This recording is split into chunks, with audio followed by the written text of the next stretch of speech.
আমার আর এখন রুমের মধ্যে থাকতে ইচ্ছা করছে না, তাই এখানকার যে আমাদের হোমস্টের যে মালিক তার কাছে শুনলাম এখানে অর্কিড গার্ডেন আছে প্লাস টি গার্ডেন আছে।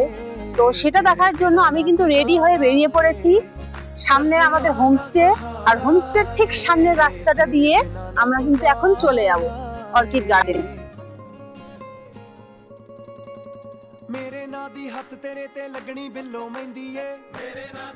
এটা পাইন ফরেস্ট, মানে মনে হচ্ছে আমি একটা ঘন জঙ্গলের মধ্যে দিয়ে যাচ্ছি।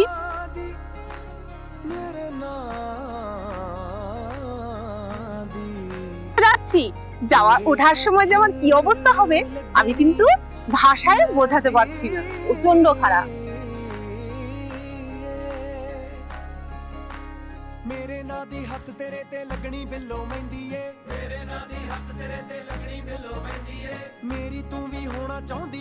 কাকদ্বীপ যে আমরা যে এরিয়াটাতে আছি এই এরিয়াতে কিন্তু সব কিন্তু ব্রিটিশ বাংলোই রয়েছে, কিন্তু এই বাংলো কিন্তু পার্টিকুলার কারোর একজনের নয়, এখানে কিন্তু সবার আলাদা আলাদা বাংলো করা আছে, মানে এক একটা বাংলোর এক একটা মালিক। সমস্ত বাংলোগুলো কিন্তু এত সুন্দর করে সাজানো আছে, যদি সম্ভব হয় তাহলে এই ভিডিওতে তোমাদেরকে দেখাবো, না হলে নেক্সট ভিডিওতে কিন্তু তোমাদেরকে অবশ্যই দেখাবো।